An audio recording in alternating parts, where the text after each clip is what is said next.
like you're ready to stream. Okay, maybe if I go live here. Okay, now I think it's working.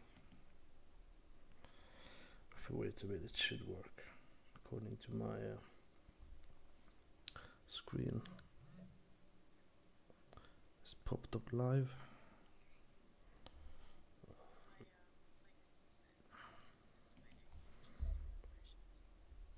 Maybe it's a different. Yeah, it's working. Okay. Let's see. Maybe it's a different link. I have to click now. I don't see anything changing though. Do you?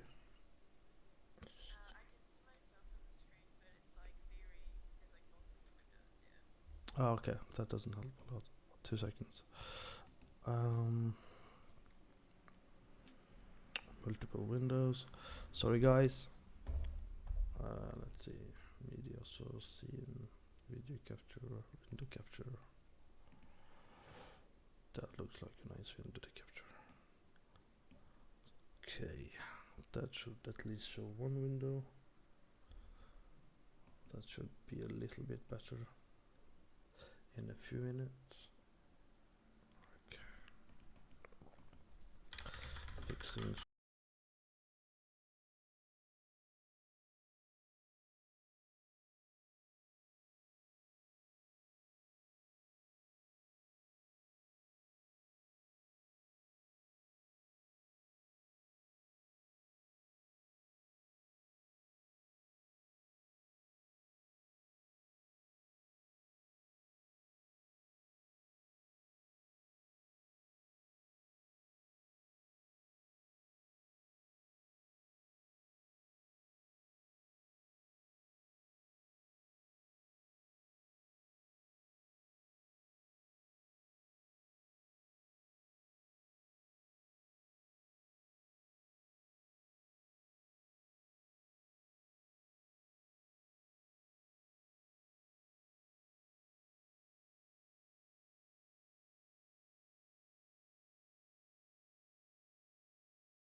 So now my microphone should be working, right? So does her microphone work?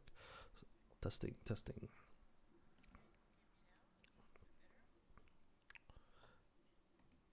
Is it working? Sorry guys, you guys need to help us a little bit. Okay, so we have this one is working here.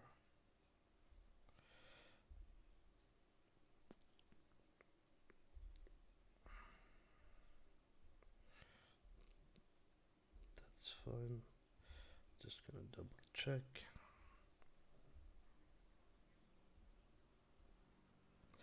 Well, they see you at least. We only hear you. Okay, you only hear her. No problem. That's not a problem. I know why. Probably somewhere down the line, I need to turn on my desktop audio. Okay, if you try talking now, Mara. Yeah, is that working now? Should work, I think now, because you're connected to my desktop audio. Probably that's why. Did you guys hear her now? Sorry, guys.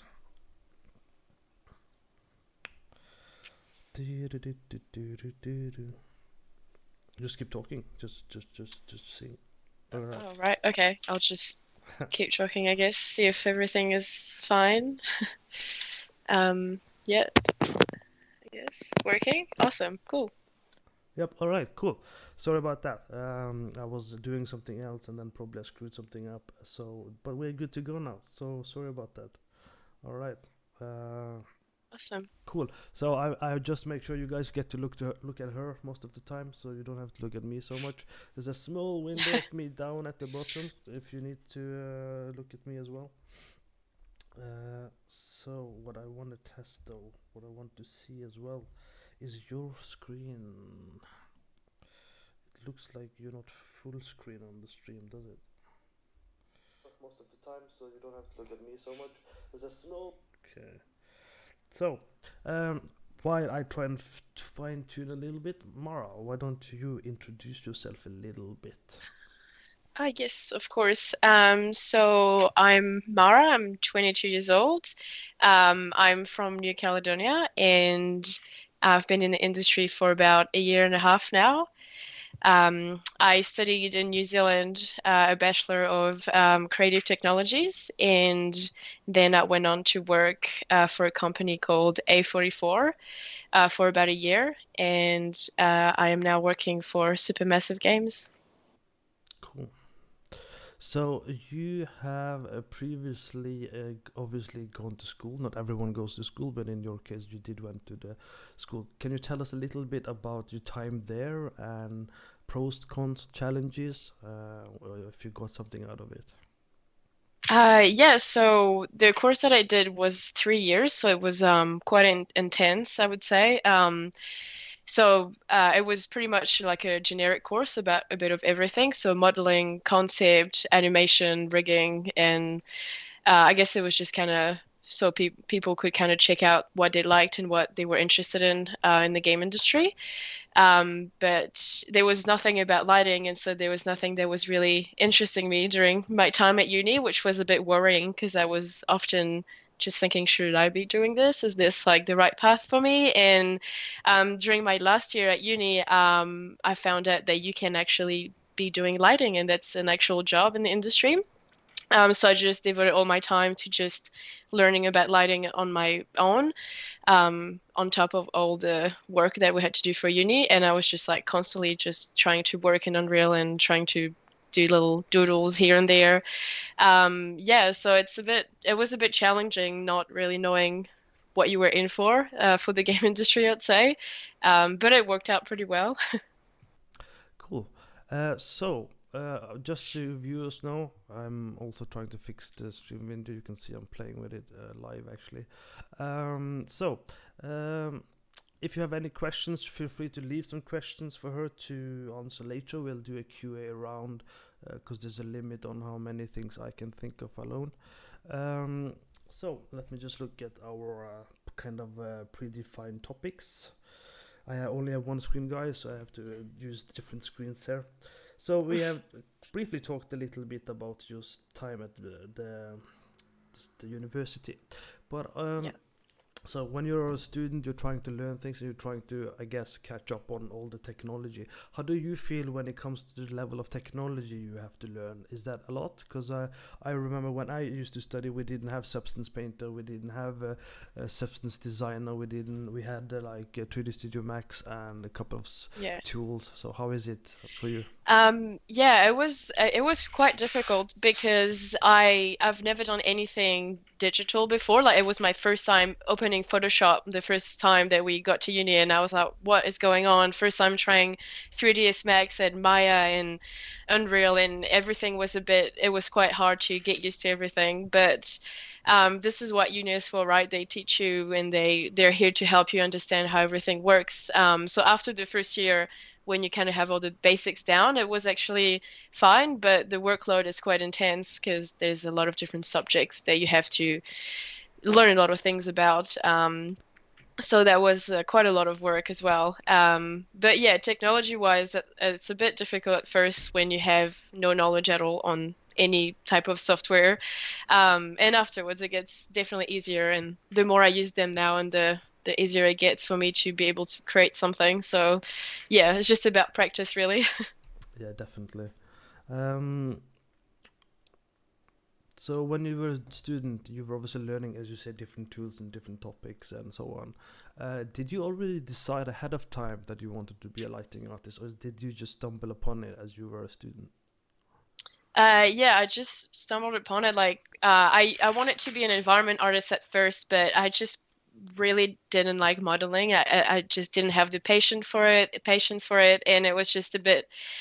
It just wasn't what was making me feel that passion for games that I have when I play them, and yes, I was very like focused on trying to figure out what I wanted to do. So then I was like, oh, maybe I should be a character artist or I should be an animator. And both of them were just not my cup of tea, really. And yeah, it got to a point where I was really wondering if I should keep in this direction because I couldn't find what I liked. And in the end, I was just looking into it more and more, and I stumbled upon Boone Cotter's interview on YouTube, and he's a lighting artist for Naughty Dog. And I thought like that was such an interesting interview about his process and how he found lighting and how what he's doing now for Naughty Dog. And yeah, I figured, oh, I could probably just try lighting and see if this is something that interests me. And after a few weeks or months of research, I was like, this is probably like the most interesting thing that I could possibly be doing for games. It's like you're that person that managed to just make the environments and the world just so much better and enhance it in a way that's just so beautiful for the players to actually witness and play. And yeah, I was like, oh, I think this is definitely what feel is right for me. And yeah, and the more I do it now, and the more I realize that this is exactly what I wanted to do. So I'm glad that I found this interview. That's cool. I mean, it's definitely. I know a lot of people go into lighting for different reasons. Obviously, some people like just doing the end result because it makes looks things look pretty, and they also, like me, they avoid the whole tedious process of 3D modeling, which can be a bit tedious, and that Yeah. process as well. So I definitely also can agree with that. Um, I also stumbled into lighting a bit later than others as well, so it's definitely interesting to hear your point of view in this topic as well. Um, so you've been at two studios so far, so you're still pretty. You have done like a year or two now, right? Yes, so it's been a year and a half since I've graduated, about that time. So as soon as I graduated, I was lucky enough to get a job for A44, which is a New Zealand company, game company, and I got hired as a lighting artist and level designer. So I was working for them for about 11 months, and yeah, so I learned a lot as well while doing this. And then after that, I decided that lighting was really what I wanted to focus on more than level design. So I decided to like full on just do the CGMA for 3 months. And that was very, very good too, because I learned a bit more about the techniques and so like different types of lighting techniques and ways of doing things with the teachers and the other students. And when I finished this course, then I got hired by Supermassive Games, which was about a month ago. Cool. So let's take a step back and investigate a little bit about from being a student to getting an opportunity at A44. Is that correct? Uh, Yes. do you want to talk and think a little bit about how that happened, and did you do any specific things that you think is useful for other students? Like, did you spend a lot of time preparing your portfolio? Did you go to specific events? Did you network a lot, or are you already well connected by the time you were finished? Like, what happened? So it was definitely, I think, thanks to my portfolio. Like I was saying, the university I went to sadly was more of a generic uni, so they weren't really teaching us anything about lighting. So I had to on my free time, like if you want to be an environment artist, you will try and have as much environments that you've created on your portfolio. Or if you're a concept artist, you'll try to practice as much as you can to get most of the basics down and just have a lot as well in your portfolio. So I decided to just every day after uni, I would go home and do 4 or 5 hours of lighting doodles that I would then post on ArtStation. And I did that for about 3 months, and I had like a lot of different projects and small little things here and there that I would just post to just show my progress. And then I was like, oh, what the heck? I can just send in my application and see if they need anyone. And yeah, they contacted me back and said that they were quite impressed with my portfolio, just the fact that I had just so much that I put through. And doing a lighting study in 4 to 5 hours is quite fast. So they quite like this idea. So I had my interview with them where they asked me a lot about how I decided to become a lighting artist, how I work, what type of workflow do I have when I'm doing my lighting. And that's how I got the job. So I would say that definitely working really hard on your portfolio is the main thing if you want to go forward in the industry, because this is how people know your worth. Like ArtStation is such a great platform because you can see everyone's um, everyone's work and how their processes and their breakdowns of how they do certain things. And it's always, there's a learning window as well, where there's just so much information and references to gather. So yeah, I think it's definitely the best way to go is ArtStation and portfolio work, and just keep at it all the time. Cool. So, did you get any questions during the job interview that you found like very difficult, or you were feeling that you were unprepared for, or did you find it pretty straightforward to answer the questions during the job interview?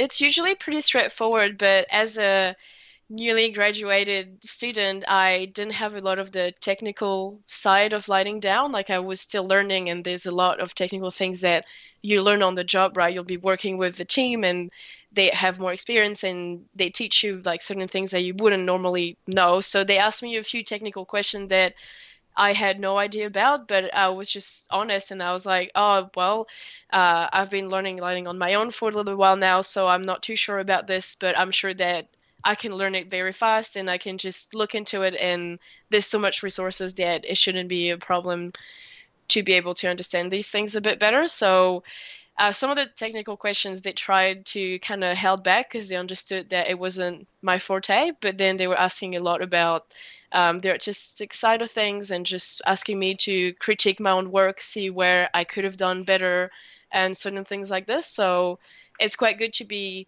critical of your own work, still loving what you do, but obviously see where you could have gone better, or where you could push it to that next stage where it's just slightly better and more professional. So, when you were working on your pieces, and you say you would get some feedback from people from different places, I assume. How do you feel you deal with the feedbacks? Because a lot of people they'll take the feedback, and they'll some people have an easy time processing it. Some people have an easy time implementing it. Some people, Yeah. there's different people who deal with different type of feedback. So, how is it that for you when you get different feedback?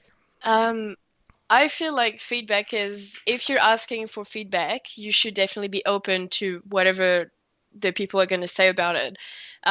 There's no point in sugarcoating some feedback, because the person is not really going to learn from it. Whereas I know for myself, the people that I was asking feedback from were quite straightforward. Like, look, this isn't working. This is not how lighting looks, or this isn't how this should look, or whatever they were telling me. You have to take it and just try to understand that they do have a bit more experience than you, so they would know what looks right and doesn't, and try to implement this in your work, but also staying true to what you like, and take it with a bit of grain of salt sometimes. Like, it's good to follow your gut, but also, yeah, taking on other people's point of views is good, because it's a different eye on what you've been working on. And usually when you work on something for a while, you tend to miss little details here and there that you might not think. Yeah, you just overlook some things sometimes. And yeah, it's quite good to just ask other people what they think, and just try to implement that as soon as they give you feedback, if they're willing to. Some people are a bit busy to always be giving feedback to you. That's also very true. Guys, don't worry about waiting with questions. You can always throw them in, and we'll read them out if it's not been asked, or if it's different. Also, remember her ArtStation link should be on the description if anyone wants to look at it as well. So, Mara, do you want to look at your ArtStation a little bit? And Yeah. is there any pieces you specifically want to talk about? Yeah, I would say an interesting one is probably the train scene that I've done, which I get very mixed feedback on this piece, which is why I think it's quite interesting. All right, let me just have a look here, see if I can. See if this works out of the box. Probably not. Okay, so I guess I can share my screen. Or do you want to share your screen so you can actually control the mouse and point as you want? Yes, sure. So should I just go share screen? I'll go over here. Can you see this? Yep. Yeah, awesome. So this piece is quite interesting, because this is the first ever lighting study that I've done, which was about 2 years ago now.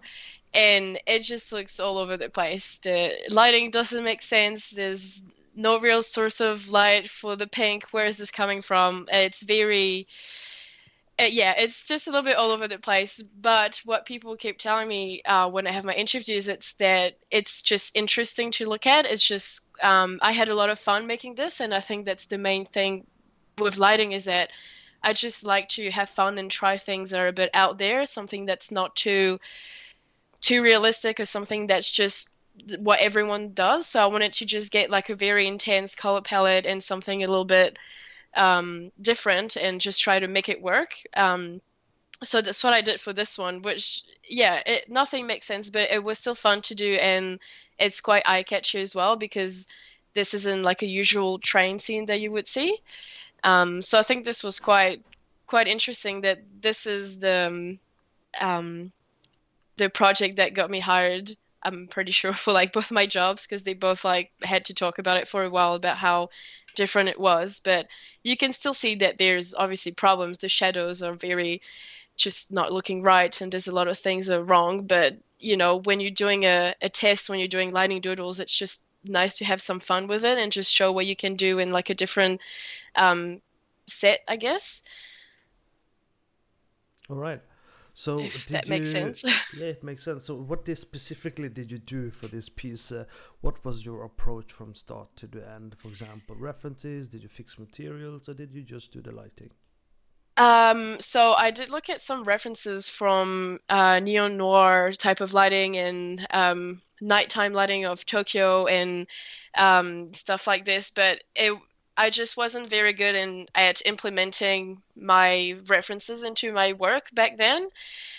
So I just really just added heaps of point lights everywhere. I don't even think there's a skylight in there. Like it was just a little bit all over the place at that time. And I was just playing with the values and I was baking like all the time. Every time I was changing something, I was baking it to see how it would look. Um, and yes, it was just a whole lot of tweaking, just the spotlights, trying to get a feeling that I liked for it. Like the top lights, I really like the orange and how it's actually lighting the rooftop, but it doesn't make any sense. That's the one thing about this piece that I think is funny. Um, it's just not very. It's a bit, yeah, it's an old one, but it's good to have some fun with it and try different things that kind of takes you out of the lot of people that do a lot of the same similar things. All right. Um, so, from what I understand, then is you believe this piece was one of the reasons, if not the reason, that you got hired. So, would you say then that it's a good idea to make pieces that is a bit different and stand out a little bit when you first do your lighting? Basically, is that what you're saying as well? Yeah. Yeah, I really believe that that's a very good thing because the industry is getting so big now, and there's just so many people out there that are trying to get in, which is awesome. It's growing, but you want to stand out at some point. And I remember that a few of the pieces that I did back then, I didn't really think about if it was realistic, if it made sense, if this or this, or if the light was bouncing properly. I just wanted to have something that looked fun, and I just wanted to have fun with my lighting because this is what I really enjoyed doing. So I think it's probably a really good thing to try something different. Like there's a few scenes obviously with lighting that everyone has because it's on the marketplace. So it's if you're taking a scene that has been done 100 times, it's good to add your own personality and your own tweaks to it.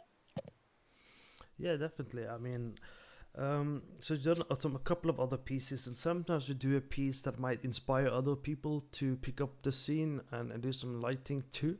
I remember seeing that you did the elephant piece as well recently, and a Yeah, couple yeah. of people started picking it up as well.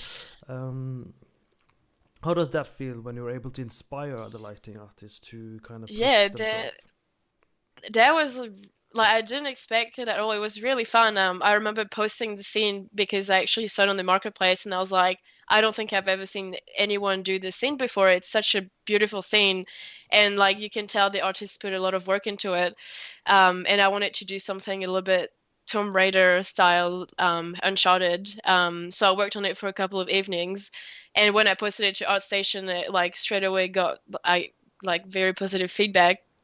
And a couple of days later, there was a few other people that posted their own version, and it was funny because I would see it and I was like, oh wow, I didn't think of doing it like this, or oh wow, this is such an interesting take. I would have never done this way. And so it's really good because everyone will have a different interpretation of the same thing. And I found that like really interesting, especially for lighting, because there's a million ways you can light a scene and it will give you a different mood, a different emotion when you look at it.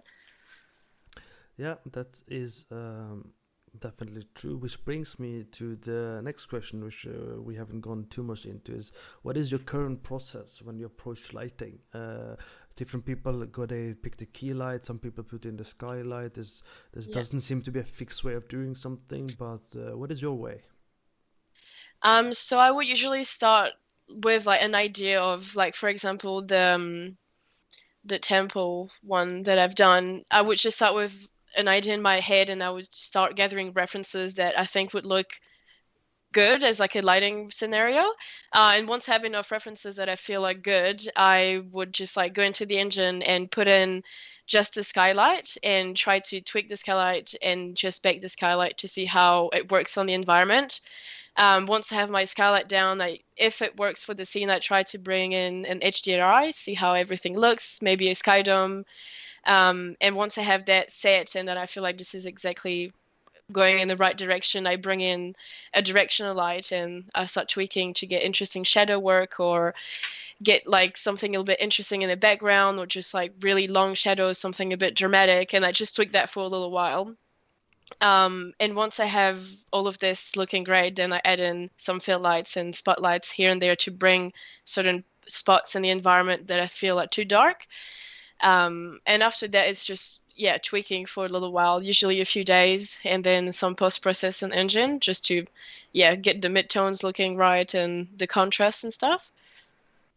All right. That's definitely a very useful approach to go. And if people have any questions, let me know. I see Vishesh is saying it's majestic. He's also watching our stream right now, so that's very nice. Thank Um, you.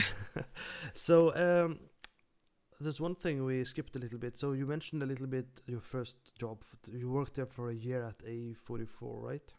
Yes. What game did you work on, and what specifically did you do?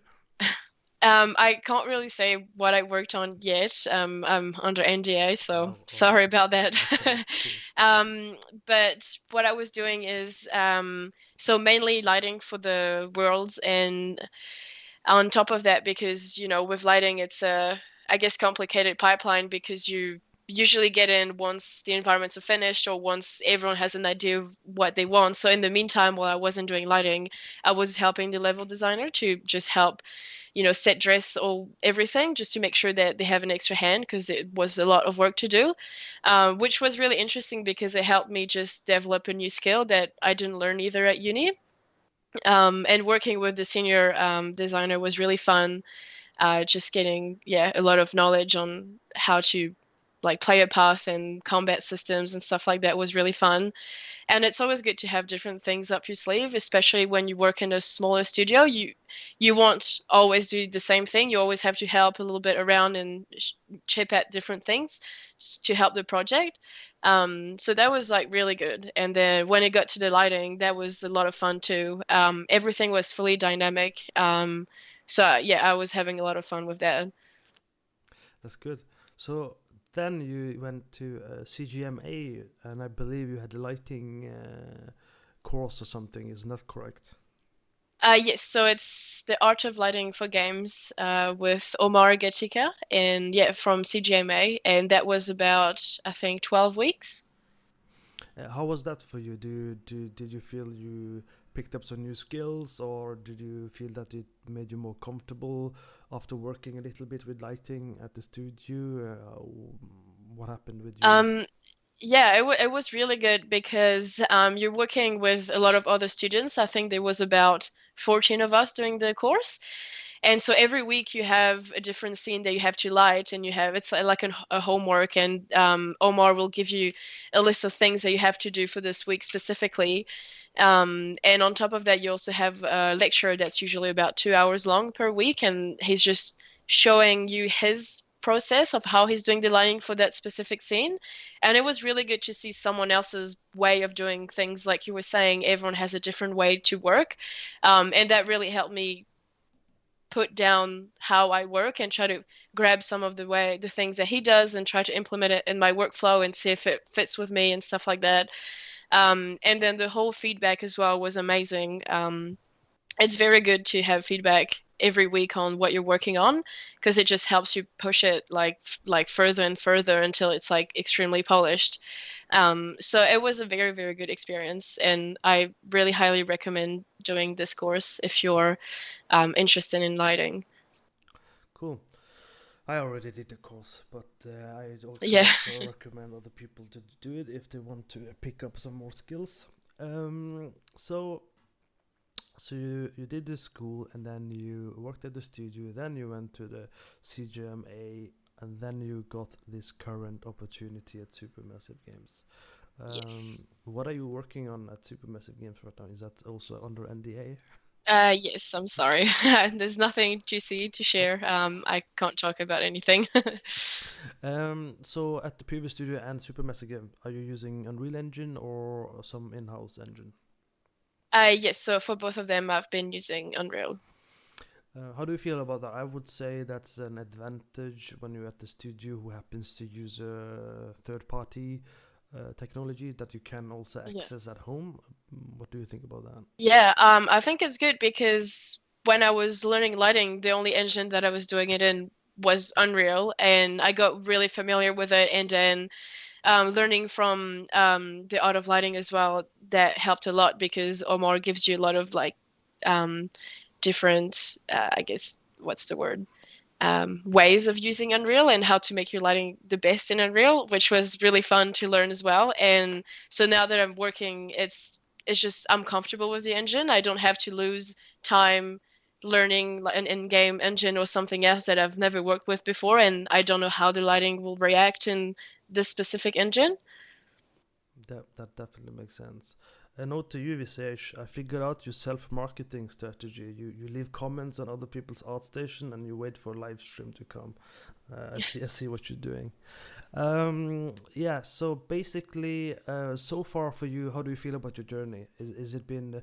Do you feel it's been like difficult for you? Has there been any challenges? Where are you right now? I think it's always a little hard because there's always a point where you'll compare yourself to other people, other lighting artists, and it can get a bit difficult when you're trying to find a job. After the art of lighting and during, I wasn't working, so I was very stressed about finding a new job and if anyone would want me because I didn't have that much experience. But at the end of the day, if you just like put in the hours and put in the work to get better, you'll definitely find something that will suit you. Um, so yeah, it's just about not giving up and just trying like all the time to make something better and better every time you post your art. So that brings us to did you ever clearly feel at any given moment that what you were doing was either insignificant or that this wasn't for you or you had any high insecurity or imposter syndrome at any given time? Yeah, I think every artist has a little bit of imposter syndrome here and there. It definitely kicks in sometimes when you're having fun at work and you're just doing something that you really love, and then you're like, "Oh, I'm actually getting paid for this. Like, am I even good? Is this a good job? Are they happy with me? Am I doing something that's worth doing?" But yeah, it rides out, and once it does, and you actually play or just talk with your colleague about whatever you're making, you know you're making a difference. And the gaming industry is so big, and whatever game you're going to put out there, there will be people playing it and loving the environments and complementing it and complementing the lighting, and it just I think is worth it, and it will feel really good once you have a project that's out and people can actually see all the hours that you've put in. That's also a good point to bring out. So I was gonna wait about 5 minutes, but I think it's a good opportunity to continue the next topic, which is women in games. I mean, you are a woman, are you not? So, Yes. so how has it been? Because we have a lot of topics about, different topics about women in games. Like my experience is normally positive with women, and so I don't necessarily have any experience even myself with women who have negative experience. But it might also be Yeah. because I'm in Europe, probably helps a little bit, I think. Uh, so let's talk a little bit. Let's investigate that. Let's start with Yeah. if you felt anything during your university years, like how many guys were in your class, and do you Oh treat man. men, so on and so forth. It's definitely a very male dominant industry. When I was at uni, at the first year, there was probably 60 students, and there was probably 10 females, so very little. And yeah, and as the years went, people left or dropped out, and I'm pretty sure the last year of uni, there was probably like 7 or 8 of us ladies, so there wasn't a lot. But except that it was fine, like everyone was extremely lovely, but I did feel like once you get in industry, I was a little overwhelmed, and I feel like I had this feeling of proving myself that I was just as worth being here as all the males in the industry, which I think is just how women tend to think. Like we want to make sure people know that we're worth it and that we deserve to be here as much as anyone else. But I've never had any bad experience with male in the industry. I think everyone has been very welcoming. And I also thank the years. I feel like 2020 and 2021, people are more aware of things that are happening with women in the industry, and people are more respectful now, and we just have a bit more opportunity, and we're just being seen a lot more, which I think is really good. So here comes the two-sided question: do you feel you have a slight advantage now because you're a woman? I probably, maybe. I feel like the advantage would probably, when people are hiring, they would probably want a bit of diversity in the people they hire, and I think it's great that now I guess people tend to think that, oh, this woman is just as much as this man that are applying for this job, and we both have the same I guess value, and we both, I guess, given a equal chance for the job, which I think is very good. Because I obviously years ago they would probably tend to go for a male applicants, but now, yeah, and there's a lot of female influencers now out there that just show that we're just as good, and so we deserve a fair chance. So what you're saying is that at least you have had the tendency of feeling that you needed to prove yourself, and to kind of prove that you guys can do the same type of work at the same quality. Um, I can only speak for myself that I never think like that, so I don't think you should worry about Yeah. that at all. I think it's Oh, that's just, good. I think it's just something. Maybe I think it's something girls pick up at an early age that they need to do that. Maybe from parents or marketing society. But most people I talk to, but I'm waiting for someone to say the opposite. But it's definitely interesting to listen to this to understand the psychology behind Yeah. you and other women that you get to feel like this, because it's interesting, but it's also a bit, should I say, a bit sad that you kind of feel that you need to prove yourself, or do more when you could do Yeah. probably less and do equally well, right?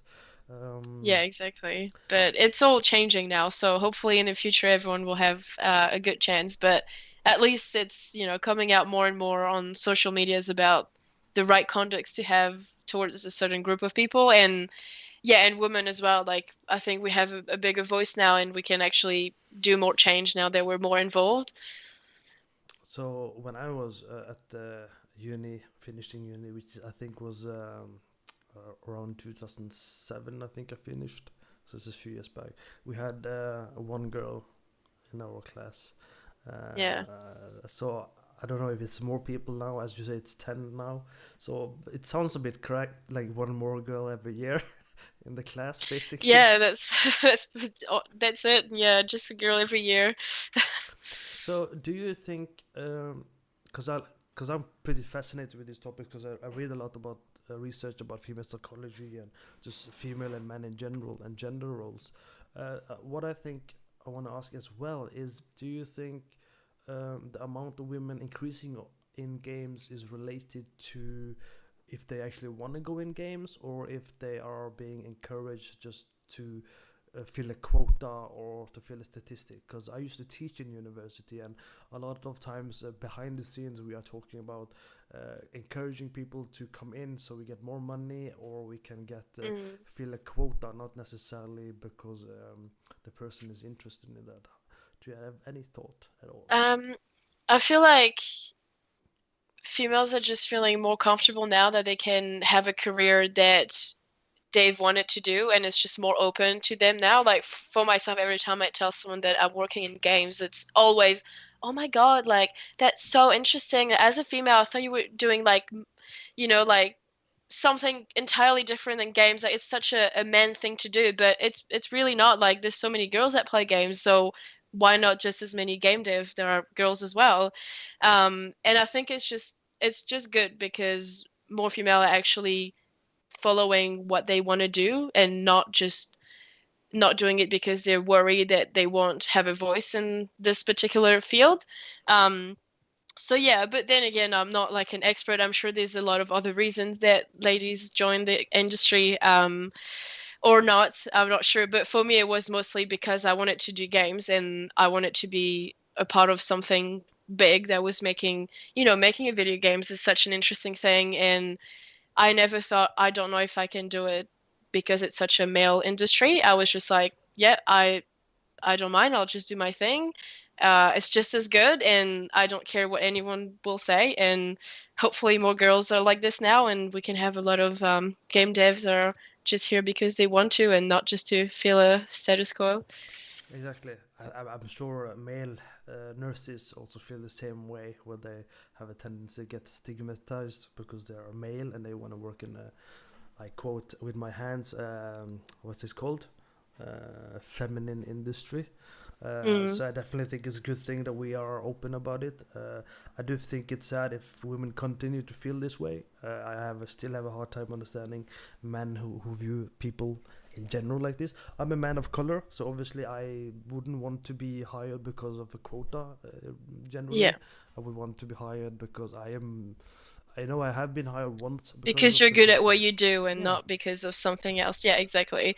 I do feel like this as well sometimes. Like you're saying, just, oh, I hope I wasn't hired for this because they needed a female in the team, but more so like, oh, I hope I got hired because I'm like good at what I do, and it's also great that I'm a female because there's going to be more of us in the industry. um, yeah, it's definitely a topic that's very interesting because everyone will have a different view on it and a different experience. So yeah,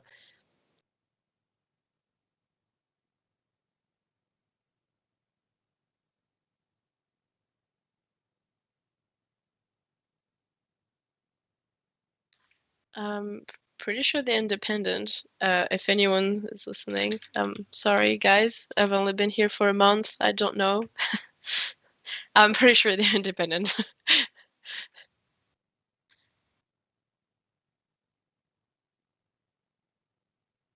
I don't think so.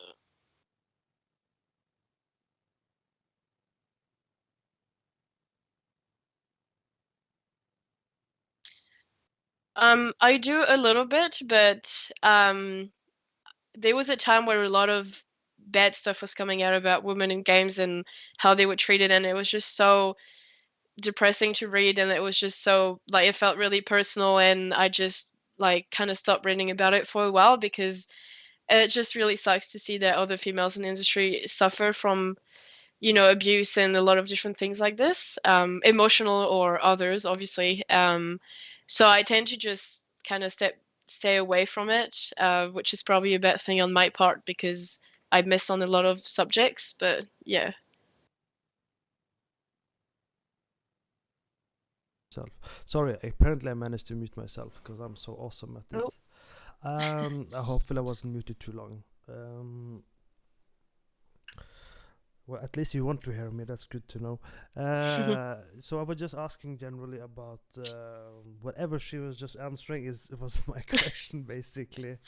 Um, so we're just driving more into the topic of women in games because I think it's important to highlight it, but I also because I want to understand it more. As I told Mara in private, it's just I'm surrounded by normally strong, feminine, and powerful women. I am normally have bosses who are women. Where I'm right now, most of the CEO is a woman. The second person in charge is a producer. She is a woman.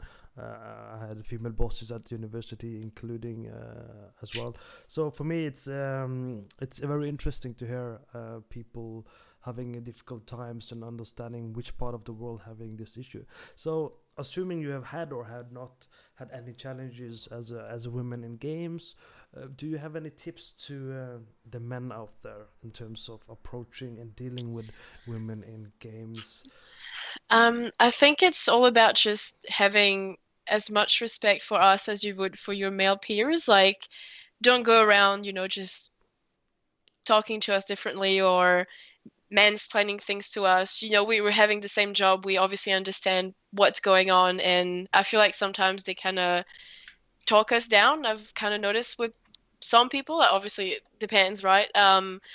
Yeah, I feel like it's just about like respect and like we're the same. We all have the same goal is like getting this game out or working on this, and it should just be about like just working together in harmony. Like don't go around messaging us asking if we want to have a drink. Like we're colleagues. Like it should just stay professional and it should just stay yeah, just respectful, I think is the main thing. And if we're saying something that we feel uncomfortable with, then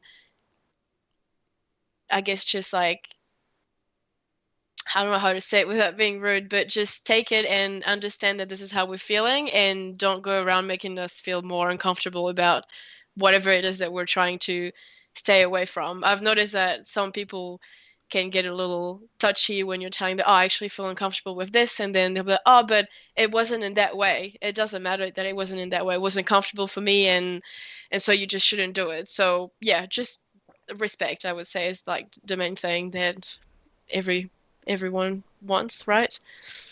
Yeah, but do you feel do you feel when you feel these things, it's related because you are viewing it from the point of a woman, or do you actually believe that as the people that you are referring to approach you in this way because you're a woman, or not just because that's personality Yeah, based? I think it's different the second one. Some people will approach you in a certain way because you're a woman and they will do things because you're a woman, and I think that's just not right. They should just stay professional and do things because you're a colleague and just be a normal person around us. Like be nice. Don't go around being creepy and yeah, I think a lot of people just don't know how to act sometimes, and it's funny, right? Like everyone has different social skills, but yeah, it can make us uncomfortable, and it's just not why we're here for. And then it makes us feel uncomfortable going into work, and then we don't want to say anything because then it'll be like, oh, like just making trouble or just like girls just it's not all about you or stuff like this, which I think is just repulsive. Like this is why sometimes we just wouldn't talk about something because we know you'll go to the CEO and he's a male, so he will see it from his point of view, and you will feel like you're not being heard about whatever the issue is, and then the male will get away with it. And yeah, if everyone was just being respectful to each other, understand that, yeah, just we're colleagues and you don't take your personal life into it, and that's about it, then I'm sure everyone will have a way better time making games. So you did give an example of being messaged for drinks. Is this the case with you, or is it just an example? It's not me personally, but I know people where who it happened to, or I have people on Outstation messaging me, "Hey, what's your private Instagram?" And it you don't need to know it. You're here for my work, right? Like I don't want you to see my personal life, and I feel like it's just sometimes can be seen as objects or something when you're posting about your work, and then they will just message you about something entirely different, or just ask you like creepy stuff, and it's just not right. I think it's just or maybe they do it just to spark a fire, right? But it's just not okay. So, Like we so, wouldn't be doing this, so don't do it to us. so what are we defining as creepy stuff? Oh, just like just weird messages that you just wouldn't send a colleague, or a professional relationship should stay professional, and that's that. So there was an example on LinkedIn, I think last year or 2 years ago. I remember this. There was a woman. She had a beautiful profile picture, and she was commented. Uh, People were commenting on LinkedIn because she was pretty, basically, and Mm, she didn't like it because it's a professional platform. So that's not really the place to yeah, throw compliments. So that's kind of the type you mean, that if it's a professional content, yeah, you're not in the mode. 100%. Yeah, that actually reminded me of like that just gave me like a trigger from a few years ago. There's this person on ArtStation that messaged me saying, "Oh my God, like you're so beautiful," and I was like, "Oh, thanks, but this is my art, so I hope that my art is probably better than what it looked like." And he just replied, "Oh, I don't think so. There's definitely people more talented, but maybe not as pretty." And I'm like, "Well, I really don't see this as a compliment. Like you're like criticizing my work in a way that is not how I would like it, right? Like I don't mind constructive criticism, but saying just message me saying you're so not talented but you're pretty is kind of like not what I want from someone messaging me on ArtStation." I think that's where us men probably have a harder time, because we can't attract people to our profile based on how we look generally, so I Mm, think that's the difference, that the women might get unintended attention because they have a nice profile picture, so they're actually not getting attention because they are talented. They're getting attention because they look pretty, and that's kind of the case here. Is if you go into someone's at least our station LinkedIn profile, what we're saying here is, go into it because you appreciate the person's skills and talent, yeah, exactly. not because they're well presented. Luckily, men don't probably have that problem. Not last I checked, I don't get messages saying, "Hey, you look great today." But your skills are not that good, man. Yeah. uh, it's a different topic if I would appreciate it or not, as a man, but because it doesn't happen to us, I probably wouldn't mind. But because it happens so much to women, I think it's a different mentality, because Mm, it happens so much. And I'm sure Instagram is filled with people trying to pick you up. I'm sure Facebook is. I mean, I talk a lot about this to girls outside of my streams as well, and it is. I've seen people show me the LinkedIn chat. I've seen people show me the Osses, and like, as women, I'm like, yeah. dude, what's wrong with man? You're putting me in a bad spot and Mm. representing people who are good men being represented poorly because they are. I don't even know what they're doing on our station. Like, why are they doing it on our station to begin with? Oh, Um, definitely. so that's definitely interesting. Again, people, you have some time to give some questions. If you have some questions, we're definitely balancing this interview, like about games, about women in games, because it is, as I said, it is very important that we get the basic understanding at least. I don't think we get the super good understanding, but a good basic understanding, I think, is definitely good for all of us. Yeah. Do you ever feel that you do have an advantage because people do approach you because you have a good first impression? Probably. I feel like a good first impression is always nice. Like it's always a better way to start a conversation. If you're friendly, you will have an easier time chatting, at events and stuff like this, which is like really good. But I don't think I really have a big advantage. I feel like I personally don't think I've experienced anything that made me, top of the list or bottom of the list because of it. Yep. Um, and in case, Mara, if I ever talk down to you, it's not because you're a woman. It's probably because I'm just doing it for whatever reason. Maybe my social skill glass is empty for the day, or maybe I'm just tired. Who knows? So Yeah, no problem. don't worry about that. Let's see here. I think we managed to cover the most things. So, Mara, is there anything else you would like to add that we might have missed, so that you just have an opportunity to speak something, anything? Is there anything you want to add? Um, oh, I'm not too sure. If anyone has any questions, I'll be more than happy to answer what I can. Um, Nothing about work, please. NDAs are very specific. Um, But yeah, I think it's just really good that you're doing so many interviews with lighting artists because it's still a skill in a profession that's quite new, I would say, that's just growing and it's often very overlooked. So yeah, thank you for that. I think it's growing a lot though. Like I see a lot of people transitioning over to Yeah. lighting and doing like a lot of stuff is going on. Some of the interviews we have are actually people, including this year, yeah, have transitioned from like 2D and stuff and Yeah. other kind of craft. It's definitely interesting. Some people think it's easier. Like before they start the journey, they think that lighting is very easy, and then they get into it and they understand. Wait, you have to understand color theory, you have to understand composition, storytelling, mood. I mean, it does get complicated. The more you get into it, the higher level you get into it, it's definitely get Mm. more complicated. So, please, questions, Mr. Pokolot, Benjamin, Visage, don't be shy, just ask your questions. So, we have a question from Lars. Do you make sketches first? So, Mm. that could be like Java hands. sketches.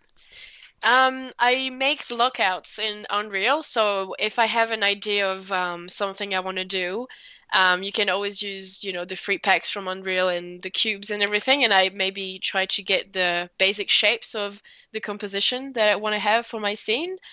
And then I implement a bit of just a directional light to see how the feel is, and I tweak a bit of the composition around and stuff. But I don't do any Photoshop sketches or anything like that, no. Can you share? This is from Visage. Can you share some thoughts on your approach on lighting when compared to working on a professional and personal project? So, if you do have a different approach to these things.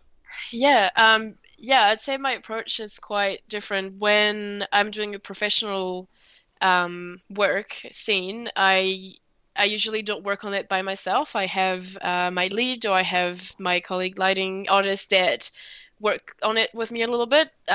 So we have a lot of concepts that helps us like kind of get the mood for what we have to do for lighting. We have to get everything approved. We have to have feedback sessions to make sure that everything is um, the way they want it, the way the game is supposed to go. And also, it's quite time restricted. You can't spend, 3 months on one scene when you're working on a professional project. So it's a little bit faster. Like the pace is just way faster when you have to do work like that. But for my personal project, I just take as much time as I want. If I feel like I'm a little bit burn out from the scene, I just close it down, don't look at it for a few days, and then open it back up, and I can just have fun with it. I can try different color palettes, I can try different gradients, I can try a lot of different things that gives me just more liberty to make the scene my own.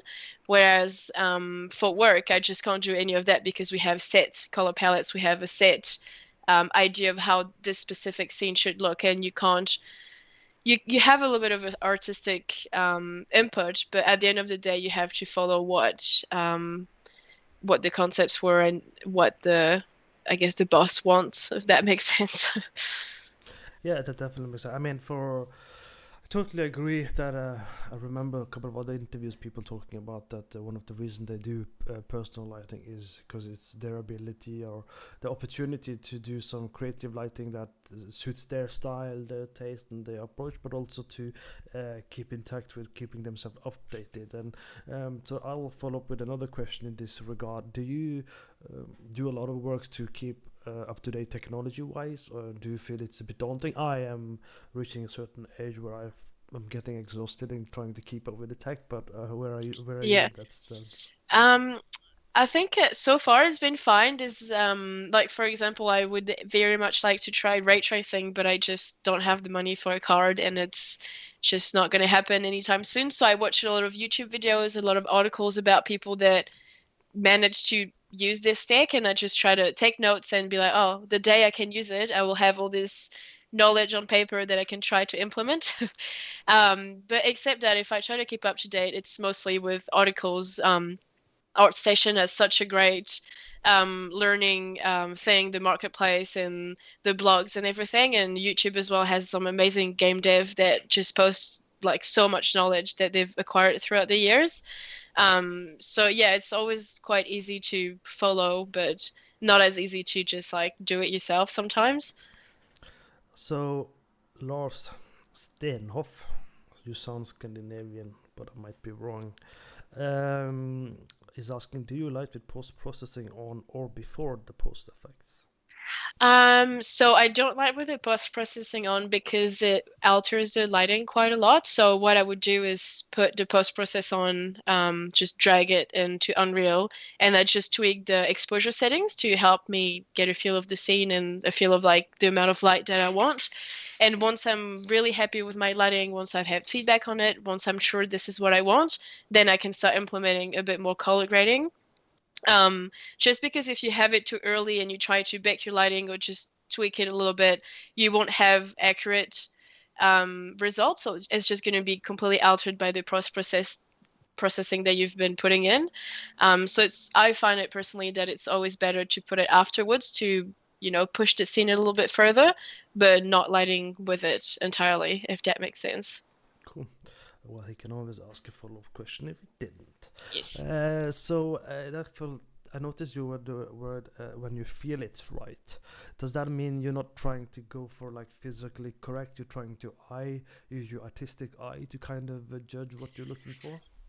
Yes, so for my personal projects, I quite rarely make something that's physically accurate, or I try obviously to implement it, but at the end of the day, it's just about my gut feelings. If I feel like the scene needs a little bit more, or if I'm stuck, I will ask for feedback, or I will just leave it for a little bit and then go back to it until I feel like it's right.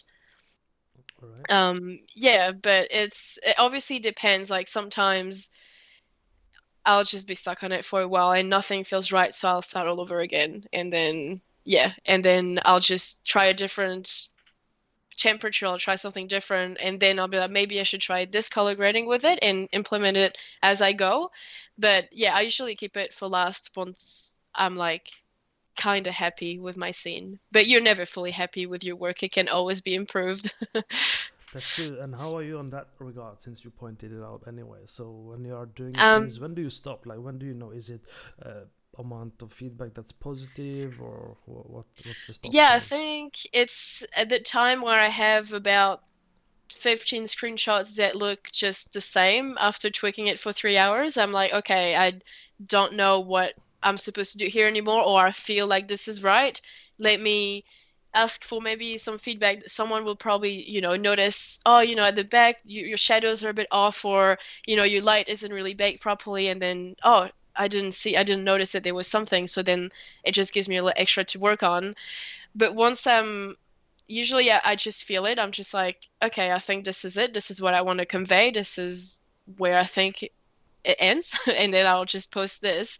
But then I will look back at the scene a couple of weeks back or a couple of months back, and I'm like, oh wow, there's so much more I could have done. Like this is just so wrong. But it's because you're always improving and you always have a new eye on your own work. Um, so yeah, there's always just so much you can do with your scenes. That's interesting. Is there any pieces in your art station, if you were to look at it right now, that you would go, I would do this differently or this differently? Um, yeah, I think there's a lot of things that I would do differently for a lot of like all of them really, because I've kind of changed a little bit my perspective on them and stuff. Um, but I think that's a good thing because it means that you're improving and you can see your mistakes that you've done and you can the next project that you'll be working on, you can just try and not avoid these mistakes, or you can just like you can always just go back and tweak it again. Like I know the person Nicholas Mendoza, the guy that made the elephant temple scene, after we all did the relights of it, he decided to go back and do it again as well for his own personal project, which I think is awesome because the project was a few years old, but he brought it back to life with a new and different lighting. And that was like really fun to see as well because, sometimes we'll go back to a scene years later and feel like it's just not right anymore, and you can just always tweak it. That's great. So you're saying we can expect some more wonderful lighting pieces in your portfolio soon? Yeah, I have a few work in progress at the moment, but it's just never ending. I have too many that I'm working on.